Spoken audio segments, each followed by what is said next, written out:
I'm feeling that high vibe energy connecting into spirit already. And I was feeling it this morning driving in and, getting the tingly kind of resonance and the knowingness of, I think I'm going to record something today. I can feel the energy of channeling drawing near me. And I love it. I've noticed also, and I've said this to some of the clients that I've been working with over the last month, I've really noticed, first off, my own energy field is constantly in flux.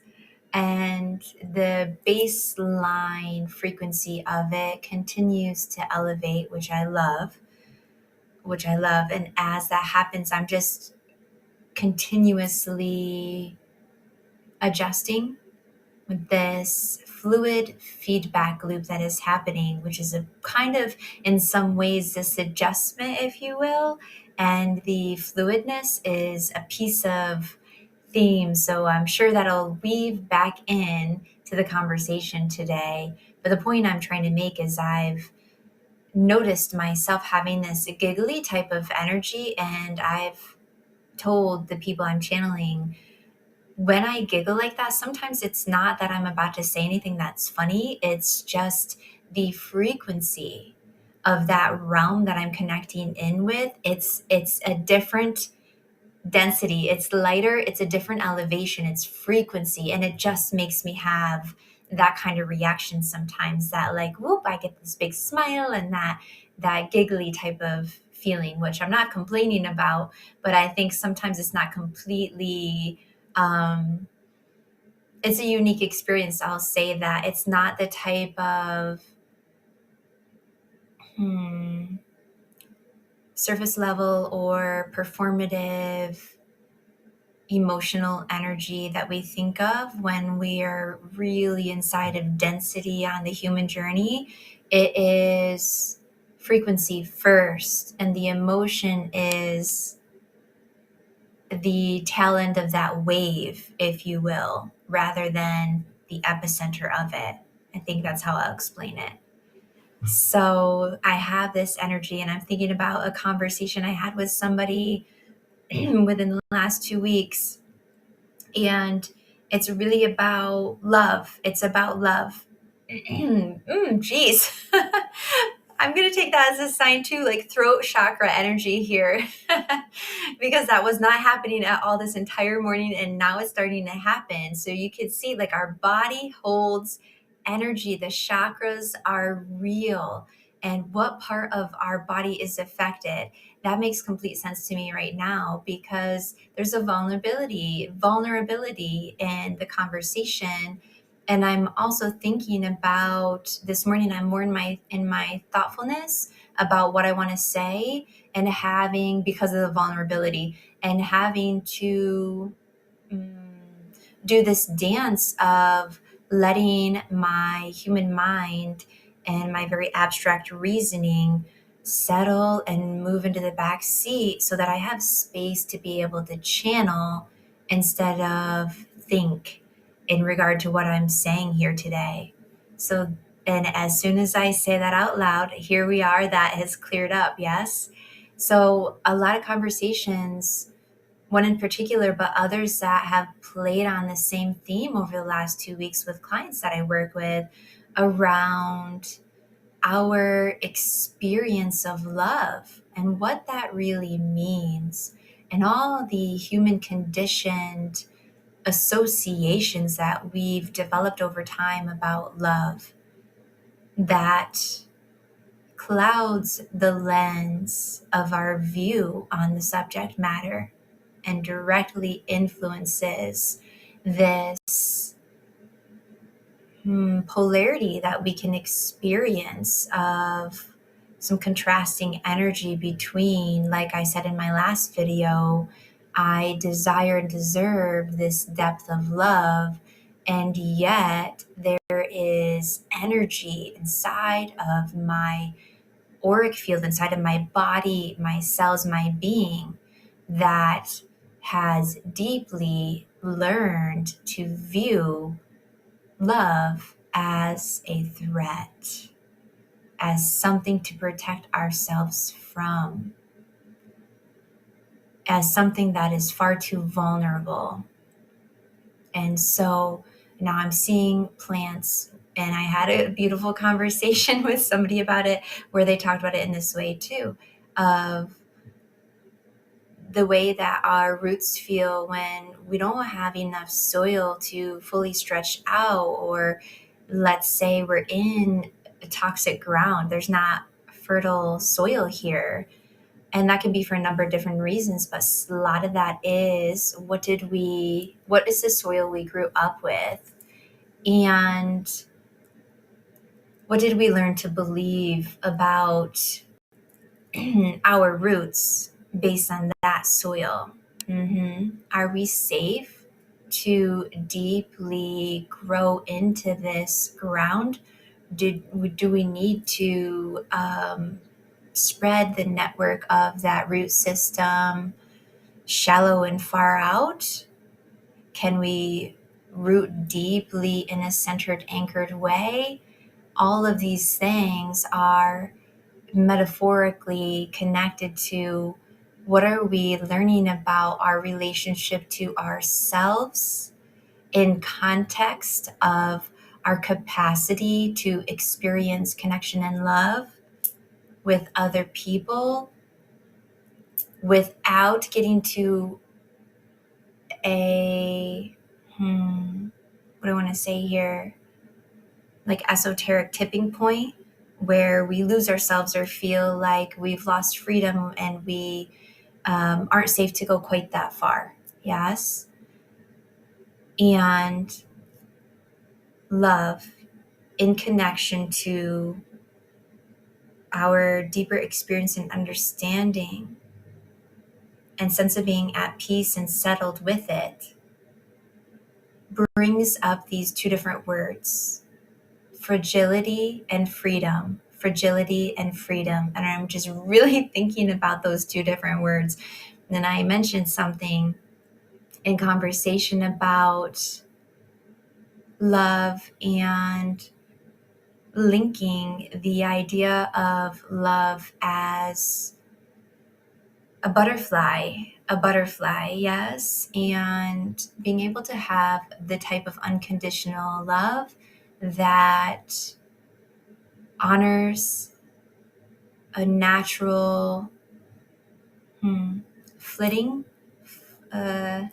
whatever is, like, I want to say I'm not the butterfly. I am the observer of the butterfly, and the butterfly is in between the two of us, and I allow it to flow back and forth in a way that carries a natural rhythm and holds the space of the divine in between it. Like the butterfly is, this love is godly.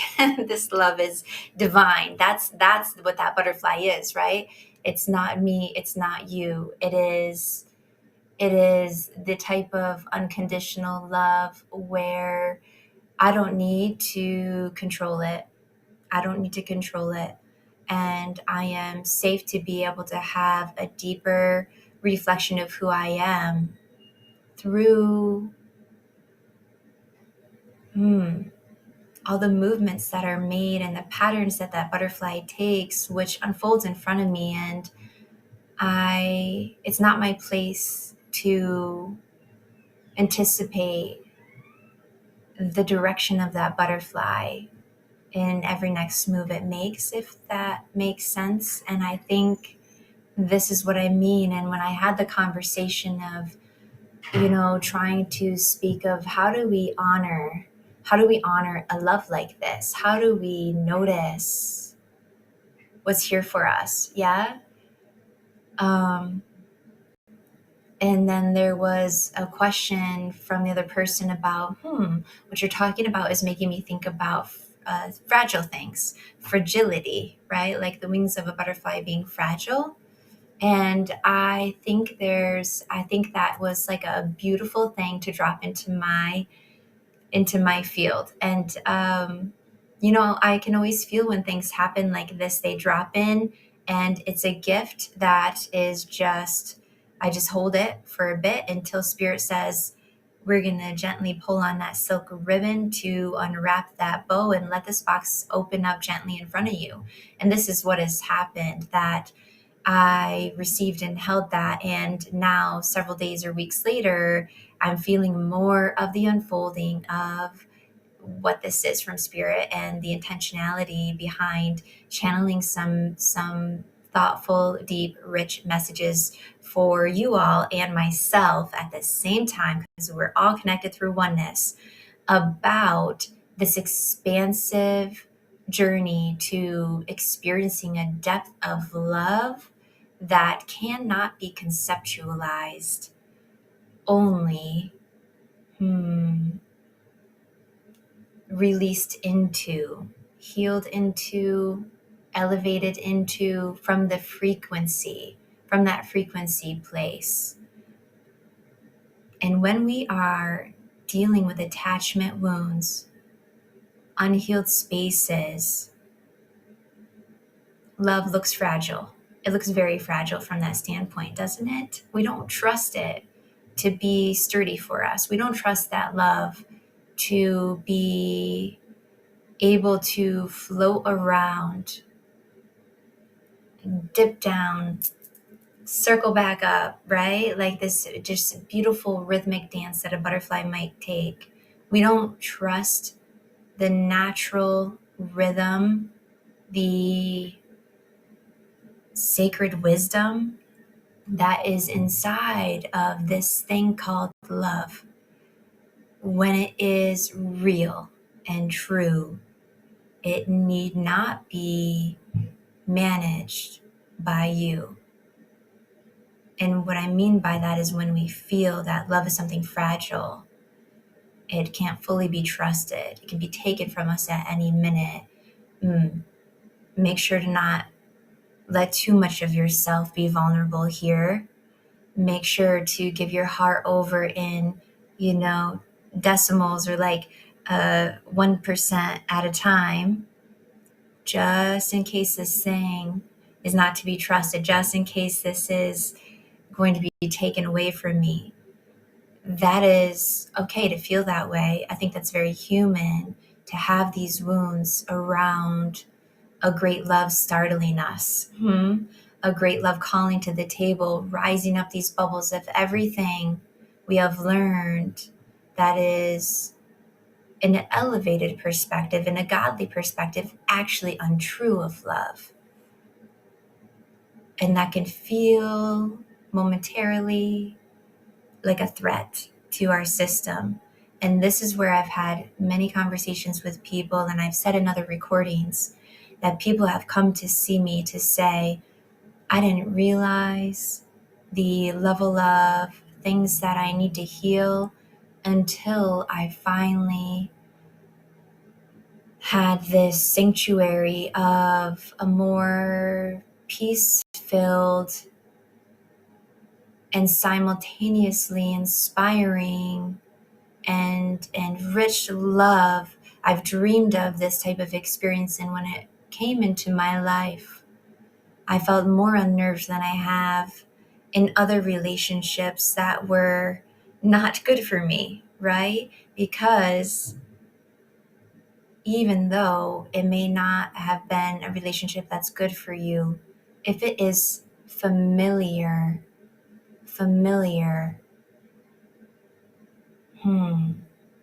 then the human associations that we have learned about love being fragile, and therefore how do we use these survival skills to manage it and control it and cage the butterfly. We're familiar with those cages. Familiarity feigns safety. Familiarity feigns safety. It's a mask. It's an illusion.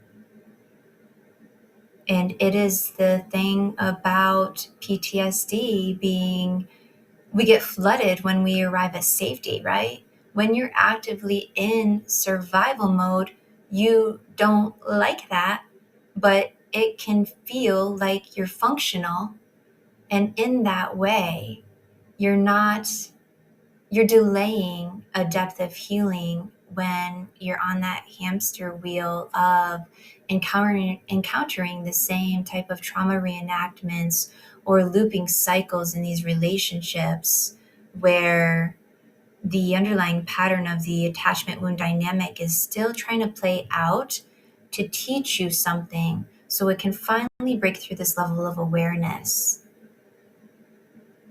And when you finally reach over to the side of safety, it's not completely done. There's more healing that happens once we're on that sturdy ground. This is just going from a crisis mode situation where you're feeling like you're fighting for your life to reaching the other side. And now when you're in safety, finally your body breathes and you start to feel the pain that you experienced when you were in the battle zone, which you didn't really feel due to dissociation, derealization, the adrenaline and cortisol coursing through your body. Now we start to feel where we have those wounds and we settle into this is not backsliding. This is expected part of the journey of healing. And that healing goes from the energetic place, the tangible place, right down to the cellular and physical structure of our body, as that itself is also being called into a release and a healing and an optimizing. And so when we think about fragility versus freedom connected to love, I would say when we carry notions of love is fragile, then this may be something to look into the underlying places in which where have we learned that love is fragile? What notions of conditions around that did we learn?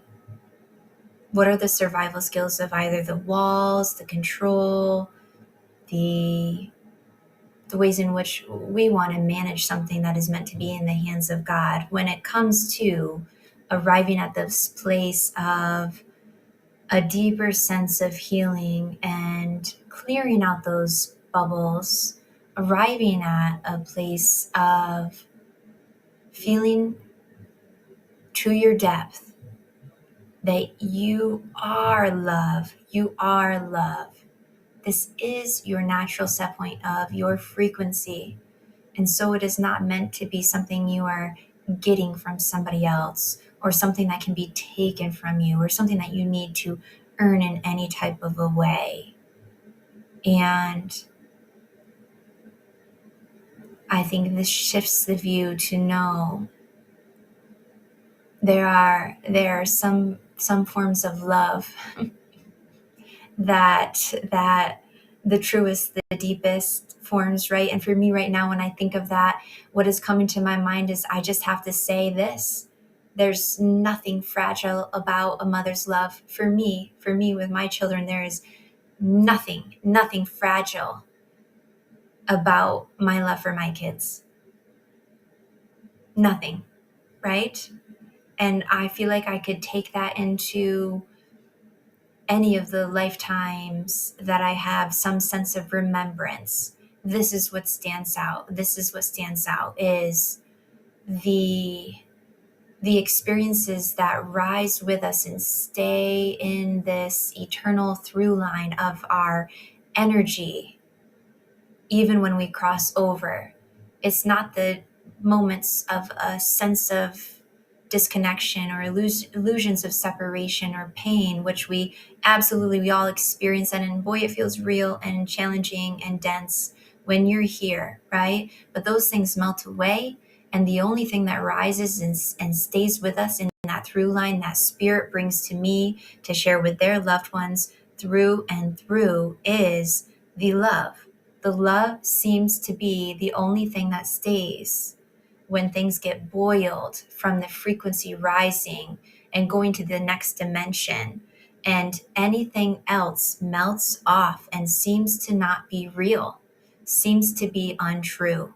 And so in that way, again, the higher love that you deserve, that is truly a match, that's going to call you into healing anything that says otherwise, to melt off before you arrive at a place where you can call that in and feel comfortable to fully let it land in your lap without overreaching or pulling back from it when it's well on its way to you. This is higher love. This is not fragile. This is to be trusted, and it is in hands that are bigger than yours, is what I'll say. I just want to add a couple things to this. I just finished a session, and the language of I'm noticing so much progress and growth, and it's been, just a transformative period of time in my life. And yet, even in the direct noticing of that, I think that if it was up to me and I could truly choose, that I would choose to return to a familiar hell than be inside of the discomfort and vulnerability of this phase of transformative growth. Is part of the conversation that I just had with this person. So, just beautiful underpinnings and validation from spirit all the way around, which I absolutely love. So, I want to add to this to talk about the soil analogy a little bit more and to come to ancestral lineage, the frequency and energy carried in the DNA we inherit, and think about that in regard to the soil you have inherited, that you've been planted right down into, that layered soil, which is lifetimes beyond. That DNA is rich. It's lifetimes beyond what you have a current lived experience and storytelling from your parents or even your grandparents around this history. And so I just want to be mindful of adding that into the equation when we're looking at all of the things that carry over. And when I said that when I speak to people from the other side, what stays true and crystal clear is love, and the other things that are illusions that we fully buy into and feel when we're here, like illusion of separation, disconnection, the pain, the unworthiness type of beliefs that we inherit, all of these things. What I have noticed in past life regressions that have come up for many different people is something very similar. The past lives that will come forward, because they're not remembering all of their past lives. And there is a reason that some of them are coming forward. And it's not just because we're curious about it, it's because there's something about the way things encoded from that lifetime that are coming up in patterns or themes in this lifetime. And often, again, it will boil down to that love. And so it will be, what is the illusion that felt like it scarred me from that past life trauma that is still echoing into this lifetime? And we can feel that with ancestral DNA, with the families that we were born into for reasons, with the soul calling and the healing and the rising that we're here to do. And that healing, that love backfills. It backfills. And I think when you get some more depth of the awareness of sourcing the deeper layers of this soil, it's not to entrench ourselves into the narrative. It is the I can't even think of like words of how I want to say. It's like, it's because all of it is deserving of the love pouring down through our ability to realize the ways in which these illusions or this pain or this unresolved trauma that's carried forward through generations, intergenerational trauma, that when we talk about people in regard to breaking cycles, I think that's a limited view to just call it like breaking a pattern. I think that there's just something richer and deeper in regard to the way in which that healing backfills. And maybe I want to say like a restoration that frees the lineage in both bidirectionally. Yes.